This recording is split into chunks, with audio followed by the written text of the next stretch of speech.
¿Cuál es el verdadero poder de la oración? Porque muchas veces pareciera que Dios no nos escuchara. ¿Cuál es la situación o cuál es el problema por el cual muchas veces oramos y nuestras oraciones no tienen poder? A veces hay personas enfermas, hay personas con circunstancias difíciles. Incluso en estos últimos días vemos que hay mucho endemoniado, mucha persona con problemas y trastornos que a veces a nosotros nos invitan a que podamos hacer algo, a que oremos por esas personas y muchas veces hasta nos da miedo orar por una persona que tiene algún espíritu, algún trabajo de Satanás. ¿Por qué esa cuestión? ¿Qué está pasando? Quiero analizar ese punto en especial. ¿Por qué nuestras oraciones no tienen el poder de Dios para actuar en la vida, no solamente de nosotros, sino en la vida de otras personas? Porque finalmente ese es el propósito, que Dios quiere usarnos poderosamente como lo hacía con los discípulos. No sé si recuerden, dice que aún con la mera sombra de los discípulos eran sanados los enfermos. ¿Por qué hoy carecemos de ese poder? Pues vamos a ir descubriendo y vamos a mirar cuál es el problema, cuál es la causa, para que si en algo de eso estamos fallando nosotros, podamos a partir de hoy, mis amados y mis amadas, ser hombres y mujeres de oración, pero que más que sea palabras, que sean oraciones de poder, donde Dios se pueda manifestar poderosamente a través de tu vida y a través de mi vida. Vamos a ir al primer versículo para que miremos, mis amados, por qué muchas veces mis oraciones no pasan del techo. O quizás el Señor las oye, pero vea lo que hace Dios cuando oye una oración. ¿Qué es lo que hace primeramente en la vida de quien la está recitando, de quien la está elevando? Vamos al libro de Primera de Reyes, capítulo 8. No es orar por orar. Muchas personas se apresuran, quizás tienen un hábito de oración y eso está bien. Pero hermanos, más que tener ese hábito de oración, necesitamos mirar cuáles son las condiciones que Dios pide para que nos acerquemos a Él. A veces nos olvidamos de eso y nos presentamos a Dios como nosotros nos parece. Y por eso es que nuestras oraciones no tienen una respuesta positiva de parte del cielo, porque más que contarle nuestras situaciones, más que continuar con el hábito de la oración, Dios desea que la oración realmente sea el medio para conectarnos íntimamente con ese amigo que es Cristo Jesús. Y por eso la mensajera del Señor dice que la verdadera oración es el acto de abrir mi corazón a Jesús como a un qué, como a un amigo. Y mis amados, para que eso ocurra, tiene que haber algo primero. Si no, yo no le abro el corazón a cualquiera. Tiene que ocurrir algo en mi relación con Dios. De lo contrario, entonces no va a surgir efecto esas palabras, serán solo palabras vacías. ¿Y saben por qué? Vea lo que dice Primera de Reyes 8, versículo 38. Primera de Reyes, capítulo 8, versículo 38, dice algo real, hermanos. Escuche, para que cuando usted nuevamente se coloque en oración, primero analice estas palabras. Primera de Reyes 8, 38 dice, cualquiera sea la oración o súplica que haga cualquier hombre. Vea lo que dice versículo 39, pongamos la atención. Tú oirás desde los cielos en el lugar de tu morada. Perdonarás y actuarás, pero ¿en quiénes actuará y cómo actuará el Señor? ¿A quiénes perdonará? ¿A quiénes oirá el Señor desde los cielos? Aquí está la respuesta, para que tú tengas presente siempre eso cuando te presentes delante de Dios para orar, hermanos. Escucha, Tú oirás desde los cielos en el lugar de tu morada y perdonarás y actuarás. ¿Pero cuándo? Dice, darás a cada uno cuyo corazón tú conoces. ¿Y cómo el Señor conoce el corazón de quienes se acercan a pedir, a suplicar y a orar? Ah, ahí da la respuesta. Dice, conforme a sus caminos, porque solo tú conoces el corazón de todos los hijos de los hombres. ¿Qué hace el Señor, hermano? ¿Qué es lo que hace para que Él pueda contestar, actuar, perdonar y ayudarme en las circunstancias en las cuales yo me acerco a Dios? Él mira mi vida, Él mira mi caminar, Él mira mi condición, Él mira cómo estamos y cómo nos presentamos delante de Él para Él poder actuar. Jeremías nos da una claridad mayor. Y vean lo que dice Jeremías 17, versículos 9 y 10. Jeremías capítulo 17, versículo 9 y 10. Dice el profeta Jeremías acerca de este asunto: engañoso es el corazón más que todas las cosas, y perverso, ¿quién lo conocerá? Entonces dice el versículo 10, yo Jehová, que escudriño la mente y que pruebo el corazón, para dar a cada uno según su camino, según el fruto de su obra. Así que, mis amados, antes que el Señor pueda actuar en nuestras vidas a través de la oración, a través de un pedido, Él prueba, Él pesa nuestros pensamientos. Él mira nuestra condición y nos da de acuerdo a nuestro proceder. Ahora la pregunta es, ¿cómo nos presentamos delante de Dios? Por eso muchas de nuestras oraciones no son contestadas, no hay poder para nosotros, no hay una evidencia. ¿Por qué?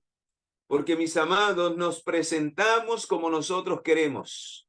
No nos presentamos realmente como Dios requiere, ya que Él pide ciertas condiciones para que podamos recibir su poder en abundancia. Y por eso Santiago muestra la condición de nuestras oraciones. Cómo muchas veces nos presentamos en oración delante de Dios. Vean lo que dice Santiago capítulo 4. Vea, muestra la realidad de nuestro corazón. Cuán lejos estamos de Dios y cuán interesados somos cuando oramos. Solo buscamos a Dios como a la policía cuando lo necesitamos, y lo buscamos de la manera en que nosotros queremos. Pero vea lo que dice aquí en Santiago capítulo 4 para que usted pueda entender qué tremendo la condición en que muchas veces nosotros nos presentamos, y el tipo de oración que presentamos son oraciones egoístas para nuestros propios deleites.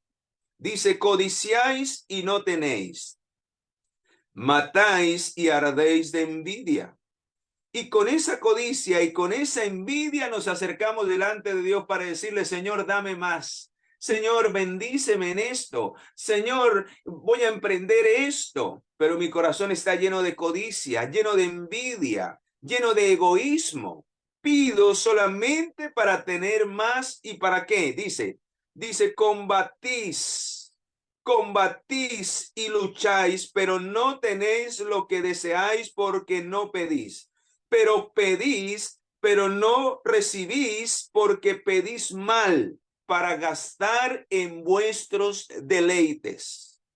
Adúlteros, ¿no sabéis que la amistad del mundo es enemistad contra Dios? Cualquiera, pues, que quiere ser amigo del mundo se constituye enemigo de Dios. Entonces, hermanos, cuando nosotros vivimos en amistad con el mundo, cuando nosotros solo nos deleitamos en lo que el mundo nos ofrece, cuando nosotros no buscamos a Dios de corazón, entonces cuando de esa manera nos acercamos a Dios, dice el Señor que estamos cometiendo adulterio, porque estamos de una manera, podríamos decir, hipócrita, buscando a Dios como un amigo en momentos especiales, en momentos específicos, cuando lo necesitamos, cuando Él realmente a través de nuestra vida no es nuestro amigo, porque le damos prioridad al mundo y a sus deseos. Y entonces se pierde la verdadera o el verdadero objetivo de la oración, que es que el corazón del ser humano realmente se acerque a Dios y se le abra como a un amigo. Pero la evidencia de mi vida, con mis palabras, yo me acerco a Él como a un amigo, porque yo adorno la oración, yo digo, Señor, Padre bueno, gracias esto y aquello, pero mi vida, mis obras, mi actitud, la manera en que estoy viviendo no demuestra eso. Y por eso, hermanos, no hay poder en nuestras oraciones. Porque ya vimos dos textos donde el Señor mira y pesa nuestras obras y Él nos dará conforme a la manera en que nos presentamos. De esa manera será la respuesta. Por eso, vea lo que dice Efesios 6:18. ¿Con qué espíritu realmente nos presentamos para orar? Vea lo que dice y lo que el Señor desea ver en aquellos que se acercan a suplicar en oración cualquier cosa. Efesios 6:18. Efesios capítulo 6, versículo 18 dice, ora en todo tiempo, con toda oración y súplica en el Espíritu. Y está hablando del Espíritu Santo porque ahí aparece la palabra Espíritu en mayúscula.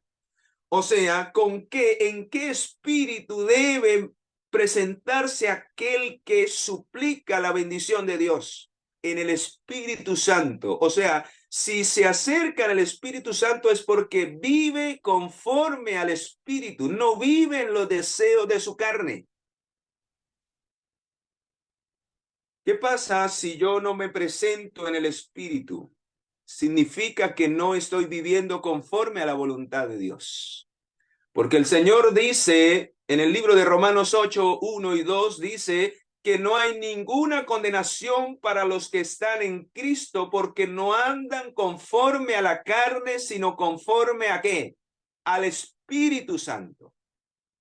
Entonces, si yo ando conforme al Espíritu, si yo vivo y soy guiado por el Espíritu Santo y me presento de esa manera delante de Dios, entonces mi oración, hermano, mi oración va a ser respondida poderosamente porque el Señor sabe y se da cuenta en qué espíritu yo estoy viviendo. ¿Qué pasa si yo no me presento de esa manera al orar? Vea, hermanos, esta declaración tremenda del libro de Proverbios, capítulo 28. Tremenda esta declaración cuando yo no vivo una vida de fidelidad a Dios. Y más sin embargo me atrevo a orar para suplicar por algo. Cuando mis caminos no concuerdan con los caminos del Espíritu Santo, que nos guía a toda verdad. Vea cómo es mi oración delante de Dios. Tremendo, hermanos. Y cuando vamos a Hebreos, vemos que el Espíritu Santo quiere grabar en las tablas de nuestro corazón la ley de Dios. O sea, que pisotear la ley de Dios, vivir en el pecado, vivir en desobediencia, desechar la voluntad de Dios en mi vida, significa vivir sin el Espíritu. No andamos en el Espíritu. ¿Y cómo podemos presentarnos sin el Espíritu? Por eso dice aquí en Proverbios 28:9 que presentarnos sin el Espíritu porque estamos haciendo a un lado la ley de Dios, dice la oración, versículo 9, incluso la oración le es abominable al que aparta su oído para no oír la ley de Dios. ¿Cómo es la oración de aquel que aparta su oído para no oír la ley de Dios? Su oración es abominable. ¿Por qué? Porque no se presenta en el Espíritu Santo que lo está guiando en esa vida de obediencia, sino se presenta en su codicia, en sus deseos carnales, en sus deseos personales.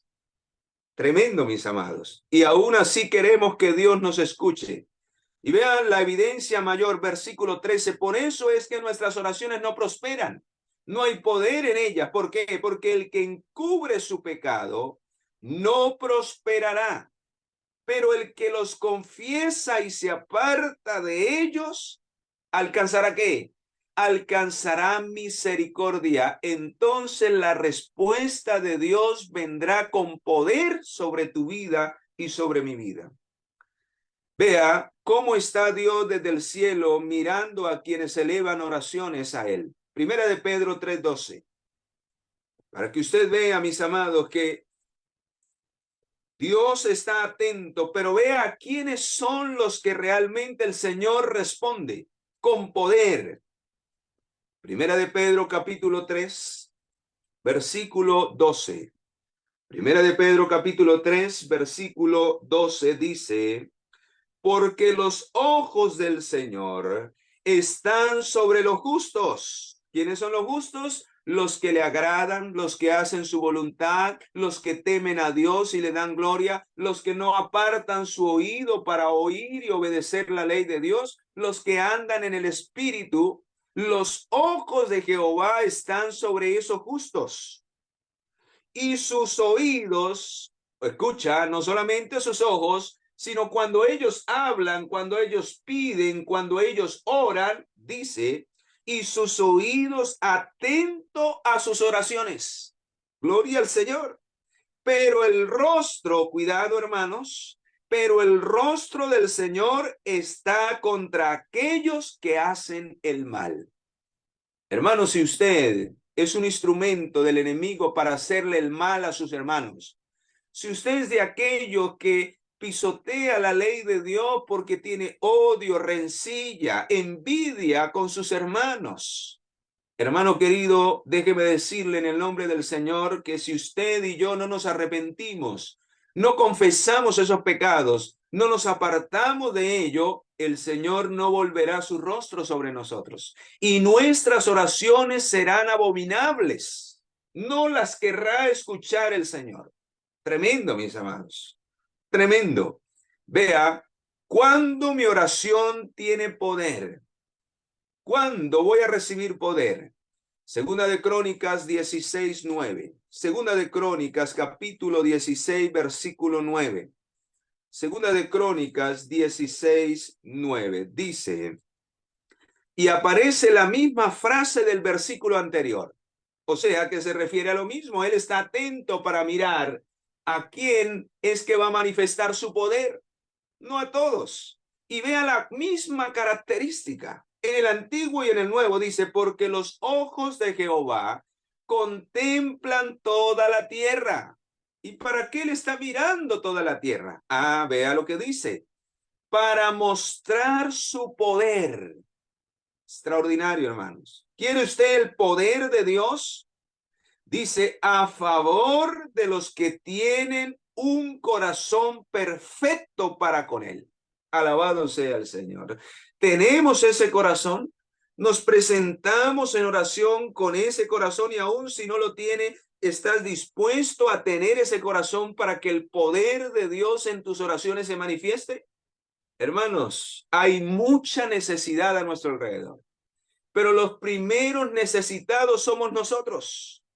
Necesitamos primero experimentar ese poder para poder ser canales de bendición a quienes nos rodean. Hay mucha necesidad que podría ser suplida con el poder de Dios, pero que no es derramado ese poder simplemente porque no estamos preparados y Dios no obra en aquellos que no viven para Él.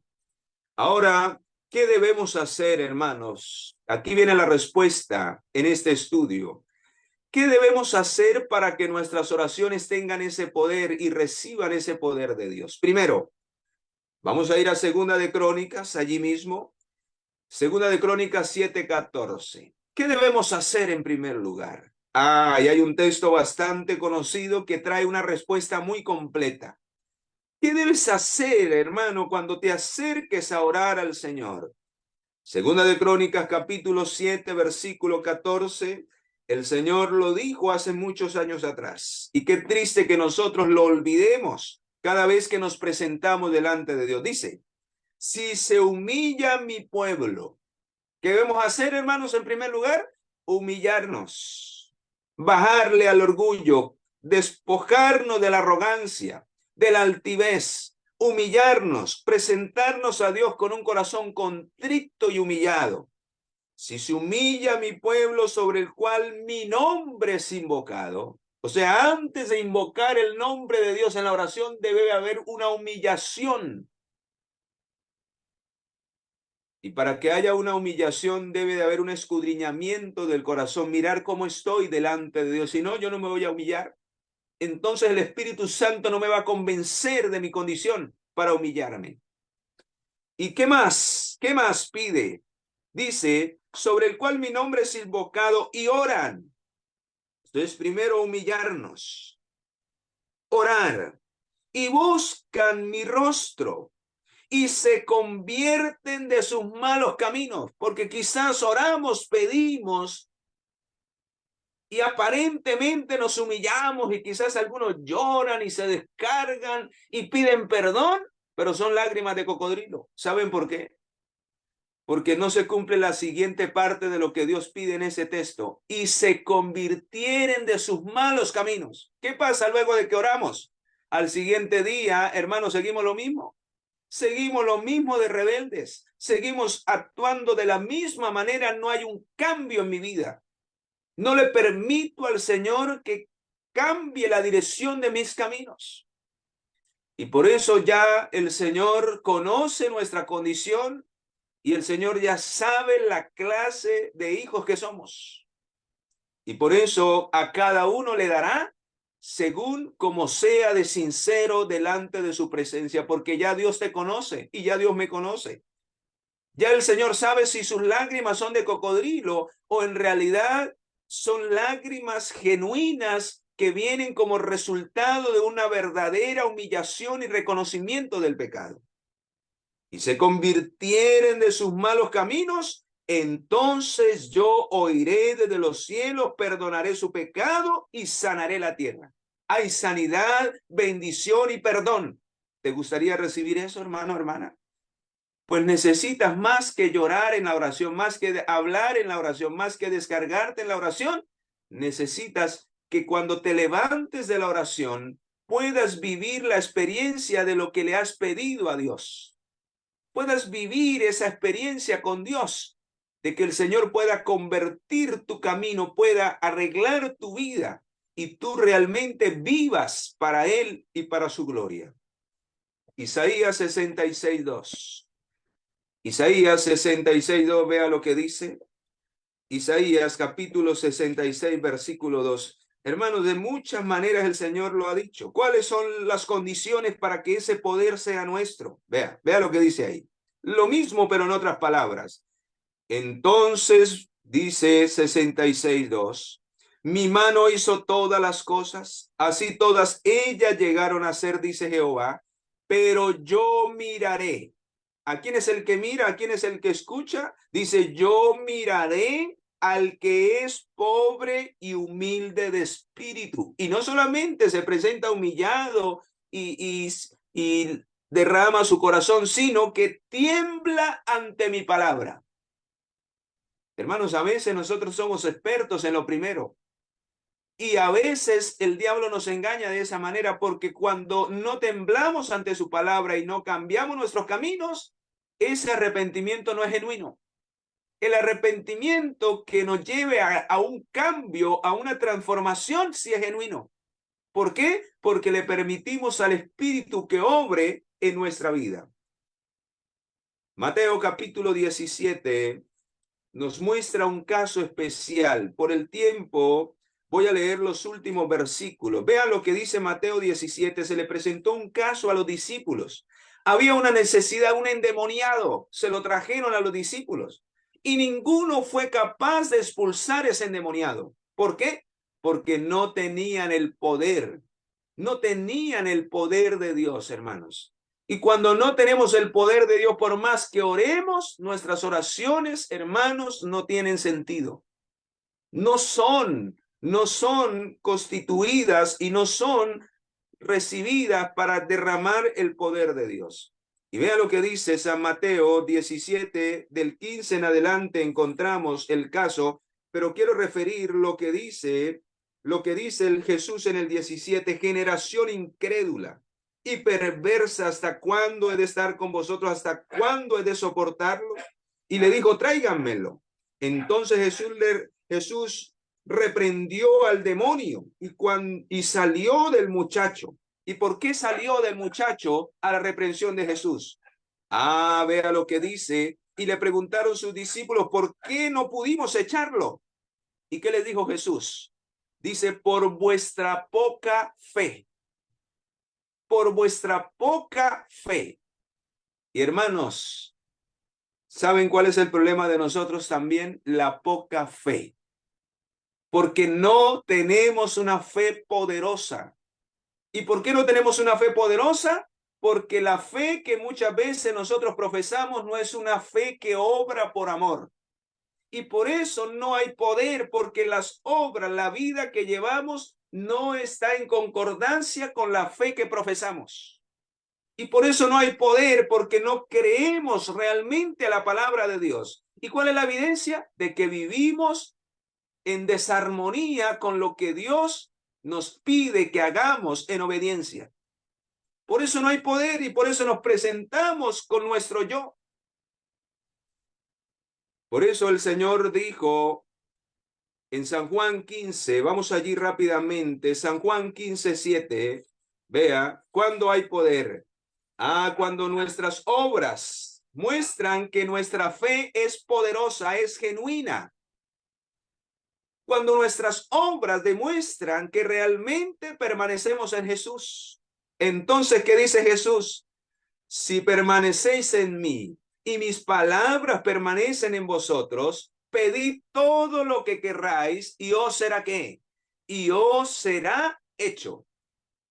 Entonces, la verdadera fe de la cual Jesús habló en ese momento viene como resultado del ayuno y de la oración.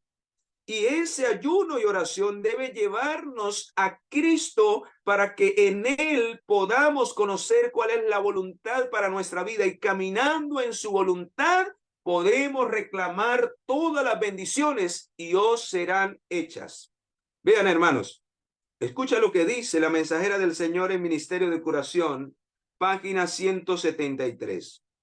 Solo cuando vivimos obedientes a su palabra, podemos reclamar el cumplimiento de sus promesas. Solo cuando vivimos obedientes a su palabra, podemos reclamar el cumplimiento de sus promesas. Si solo se le obedece, escucha, si solo se le obedece parcial y tibiamente, sus promesas no se cumplirán en nosotros. ¿Por qué no tiene poder nuestras oraciones, hermanos? Porque nosotros no buscamos al Señor sinceramente. Oramos simplemente de labios para afuera, pero no tenemos una vida en Cristo. Por eso no tenemos poder. Somos buenos en las palabras y hasta oramos largo. Yo no digo que está mal, pero ¿de qué me sirve tanta para la palabra y tanta oración si mi vida no concuerda con lo que yo estoy orando? Porque no permanezco en Jesucristo. Y quiero terminar con lo siguiente, mis amados. Cuidado cuando nosotros oramos por un enfermo. Antes de pedir la bendición por el enfermo, debo colocar mi vida en las manos de Dios. Hermanos, a veces nos apresuramos a orar por los enfermos y a veces ni les hacemos entender su pecado. Para que Dios pueda bendecir a un enfermo, restaurar a un enfermo, necesitamos hacerle entender que él necesita colocarse en las manos de Dios. Necesita humillar su corazón para que la respuesta y el poder de Dios sea efectivo en la vida de ellos. De lo contrario, esas oraciones no pasan del techo. Por eso, en el libro de Santiago, capítulo 5, vea lo que dice. ¿Cuándo se cumplen las condiciones? Ya lo vimos. Cuando yo permanezco firme en la verdad. cuando yo vivo una vida justa. Y por eso Santiago se atrevió a escribir, inspirado por el Espíritu Santo, estas palabras. Santiago capítulo 5, versículo 14 dice: ¿alguno está enfermo entre vosotros? Llame a los ancianos de la iglesia, porque se supone que los que son nombrados como líderes y ancianos es porque son personas que viven fielmente a Dios. Se supone que son personas consagradas. Llame a los ancianos de la iglesia para que oren por él, ungiéndole con aceite en el nombre del Señor. Y la oración de fe salvará al enfermo, y el Señor lo levantará, y si hubiere cometido pecado, le serán perdonados. ¿La oración de qué? La oración de fe.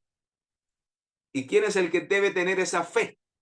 No solamente el que ora, sino aquel por el cual también van a orar, también debe humillarse y descargar su vida en las manos de ¿quién? En las manos de Dios. De lo contrario, hermano, no causará efecto la oración. Vea lo que dice al final, versículo 16.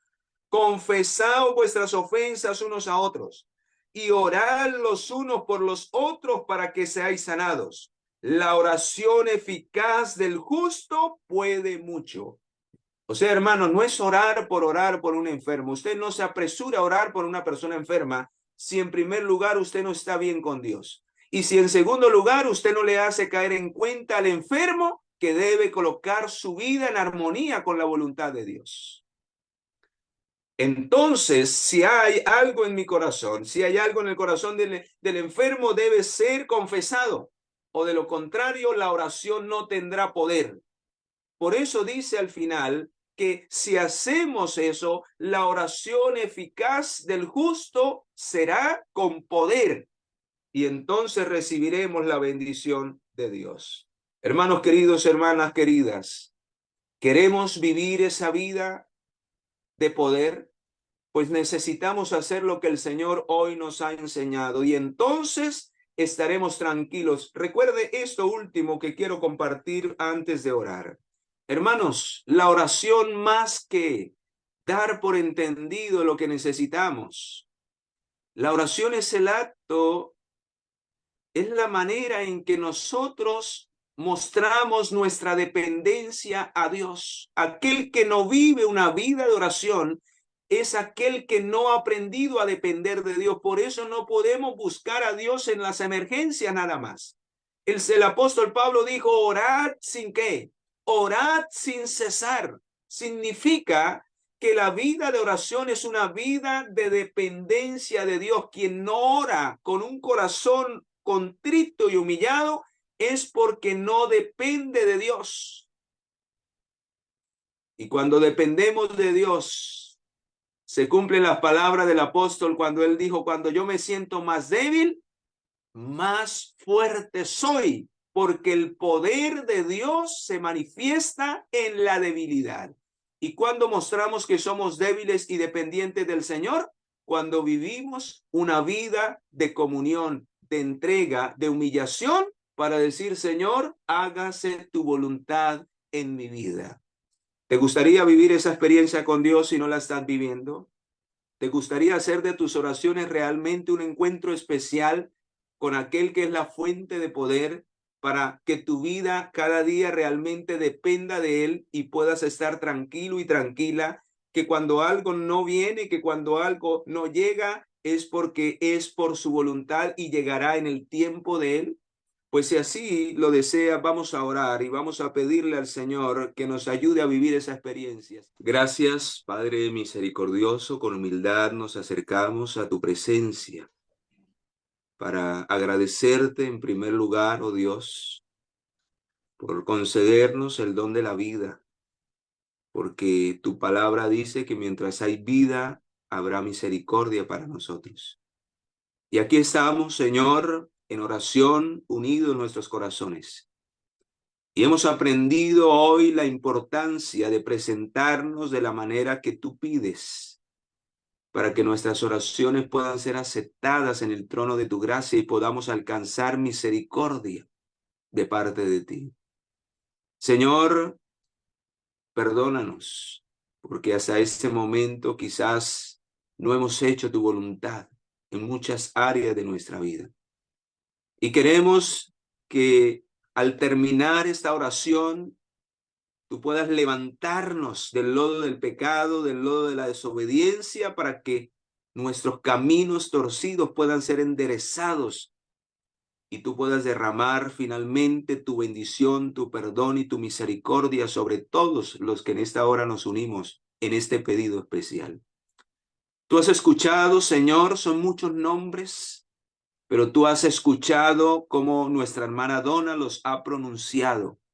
Esos pedidos especiales por los cuales queremos unirnos en oración, por sanidad, por fortaleza, por casos especiales donde están sufriendo, donde sus vidas penden de un hilo, pero que tú eres el único que tienes la última palabra. Señor, oramos por esos casos especiales que nuestra hermana mencionó y que yo sé que tú ya has oído y que tú conoces esas personas en los diferentes lugares donde se encuentran. Señor, oramos para que primero se haga una obra en el corazón de ellos y de ellas, para que tú puedas tocar lo más íntimo de su ser y ellos puedan humillar también sus corazones a ti, reconocerte como el único que les puedes ayudar y que no lo hagan simplemente para recibir la sanidad, sino lo hagan para ser restaurados para vida eterna. Al igual que entregamos nuestras vidas, llénanos de ti y manifiesta tu poder en cada vida y en cada corazón. En el nombre poderoso de Jesús, nuestro Señor y Salvador, lo pedimos y lo suplicamos todo. Amén, Señor. Amén.